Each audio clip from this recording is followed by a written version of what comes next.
storyteller is Bella Vivante. Bella is a professor emerita from, as Bella affectionately calls it, the belly of the beast, otherwise known as the University of Arizona. She taught in the classics department in ancient Greek literature and culture. She is currently a storyteller, actor, folk dancer, and she leads wonderful trips to Greece, and there is actually some literature about those trips out on the table. So if you have any questions regarding that, she'll be more than happy to answer those for you. Please give a warm welcome to what I refer to also as a treasure, Bella Vivante.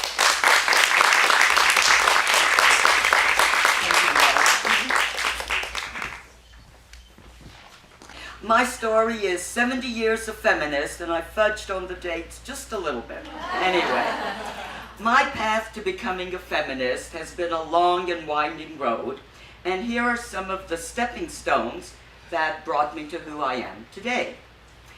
In 1951, Atlanta, Georgia, when we were 5 years old, my cousin Hannah and I were sitting on her front porch swing. I was wearing pants and sitting with my knees up.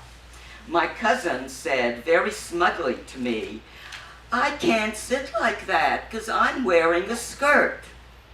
In my 5-year-old mind, I thought, well, what's the point of wearing a skirt if you can't sit the way you want to sit? So I regard this incident as an early proto-feminist awareness, whose implications I wasn't aware of then. Though I remembered the incident as somehow foundational, I was to face more profound challenges to my female identity. My brother was born when I was 7 years old. I wasn't allowed in the room at his bris, the ritual circumcision, but I knew what was happening, and I remember his howl at the ritual cutting. His wail at the small physical snipping vocalized my internal cries at the stunting of my emotional and spiritual being. My Eastern European Orthodox Jewish parents now favored my brother over me in all things, and I followed my mother into a shadowy existence. Being raised in the 1950s, Atlanta, Georgia, reinforced these skewed gender ideas. In the 8th to 10th grades, I was a math major. My female math teacher was also my counselor. I excelled in math, but instead of an academic track, she put me on a secretarial one. Now, I'm not tossing any shade at secretaries. I worked for a very long time as a secretary, so the training proved invaluable, and I know what a critical and unappreciated job that usually is. In these adverse environments, I struggled to find a place to grow fully as a human being. I was introduced to feminist ideas in New York City in 1969 to 70, which expanded in the Bay Area, California in the 1970s and 80s. Ideas we consider basic now were new and radical at the time, such as that the personal is political, or the consciousness about the intersectionality of class, race, gender, and sexuality issues. Important influencers in the early days of growing feminist awareness often began with claiming our physical bodies. The book, Our Bodies Ourselves, originally hand-bound, stapled together newsprint pages, opened our eyes to our physical nature. In CR, you know, consciousness-raising groups, we first talked about down there, some vague area we weren't supposed to touch or know anything about. The hidden, mysterious cave. It was the source of monthly cramps, called by some the curse. A smelly, dirty place that required major hygiene and was frequently a source of deep mortification. And then it changed. Okay, it changes. Betty Dotson's vagina slideshows were held, oh great, some of you know, all right, were held in huge auditoriums of women. What had been hidden was being proudly, publicly displayed, the diverse flowers of our femaleness. Afterwards, we sat in small groups comparing our genitals, our labia, using plastic specula to examine our own insides. The radical act of viewing our bodies as few women did. And we all noted that, like their facial features, the two sisters' genitals resembled each other.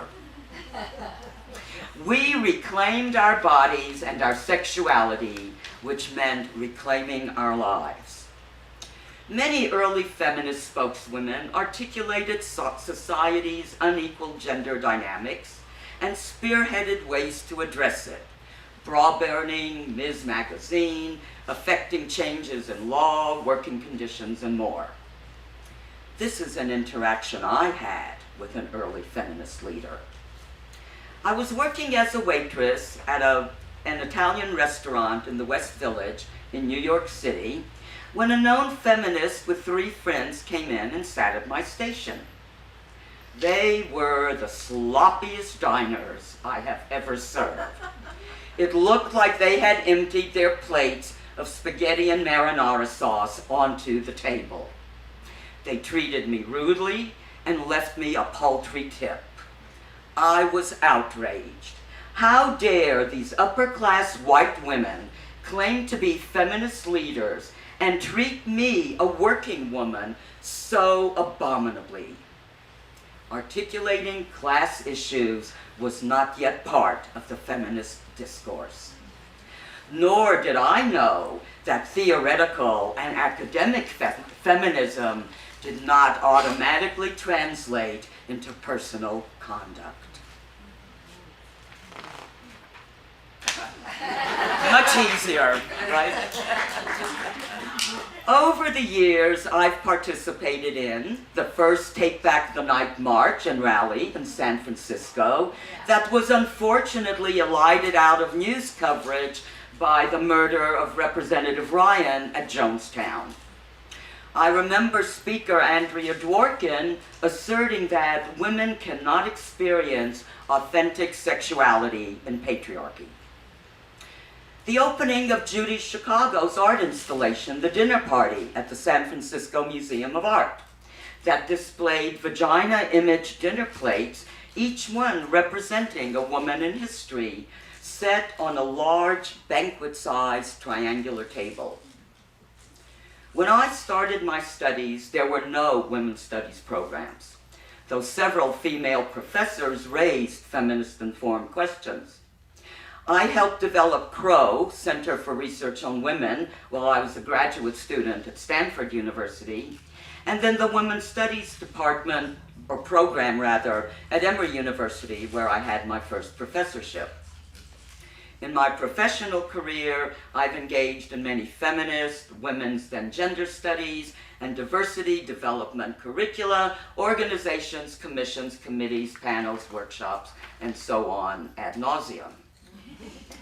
Here are some early reactions to my incorporating feminist ideas in my teaching and research.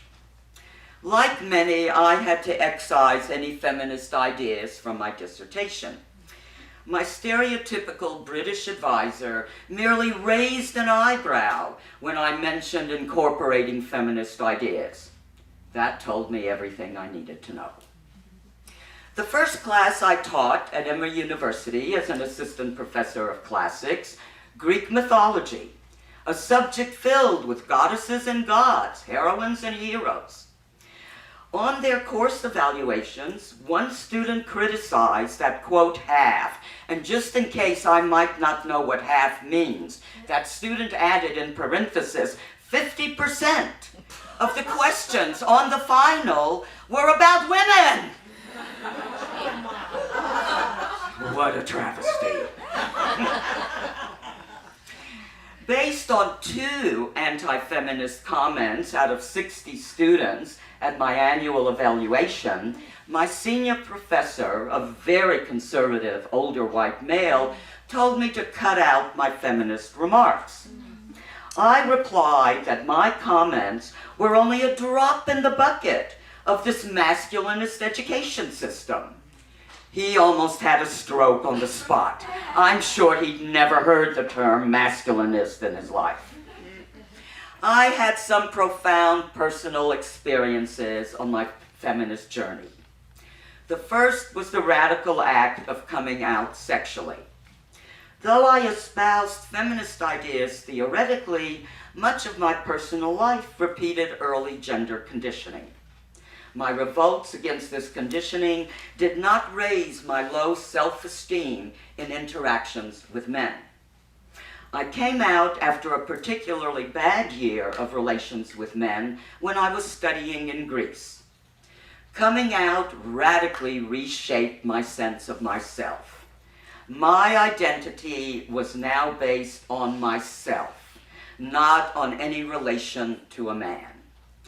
This shift in how I positioned my identity instantly raised my self-esteem. It was incredibly freeing, mentally, psychically, and spiritually. The following year, I hooked into a Berkeley women's community filled with writers, artists, women's spirituality rites.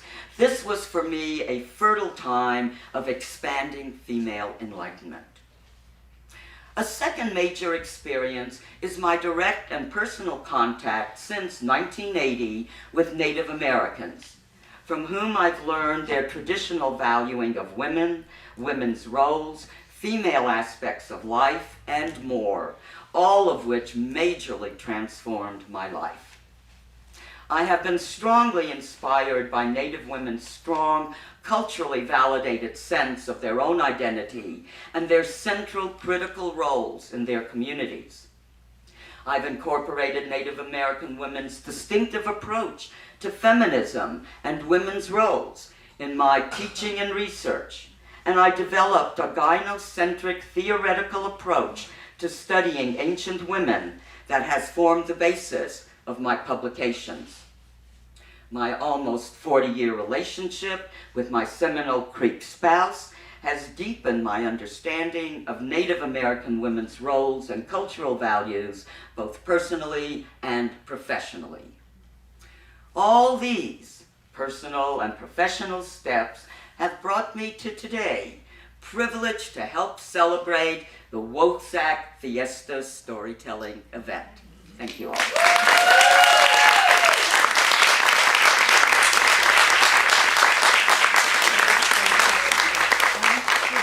But picking him up is now the challenge. I'll leave it later. We'll get it.